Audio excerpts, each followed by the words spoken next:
Yeah, may bago na naman kaming mga manok, guys. Ay, napaka-cute. Tingnan nyo naman yung balahibo nito, oh. Ser de är snäll, mamma.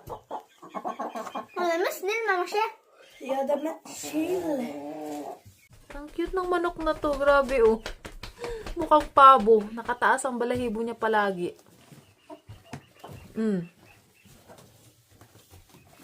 Tapos ito naman yung iba niyang mga kasama, oh. There's the baby chicken, look.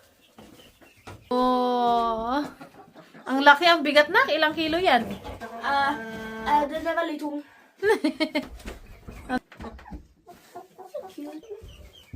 Ang cute ng mga manok. Jag ser om du borde fylla på igen alltså. Meron kami mga sisiw dito. Ito naman ay ibang klase naman to ng lahi. Ito naman yung tinatawag na silky horns or silky chicken.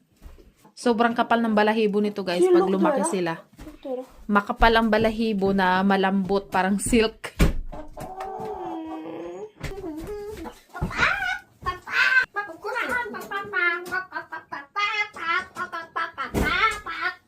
Busy ang aking mga anak mag-alaga ng mga manok. Det är så chicken. So giant. Ang cute talaga niya na Minata. Oh.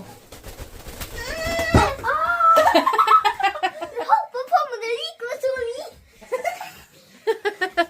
It's the biggest one. Ang bigat. Mamma, den ligger om natten. Den ligger mamma för den hoppar på mig. Oh, yeah. Jag vill hoppa av där igen. Good boy. Good boy. No, actually, it doesn't have you. And then, ito yung aking isang kulungan ng manok na, ayan, mga salbahe yung mga manok dito, kaya hiniwalay namin yung ibang manok. Nilalamig sila kasi medyo malamig ang panahon ngayon. Ang paa, puro balahibo.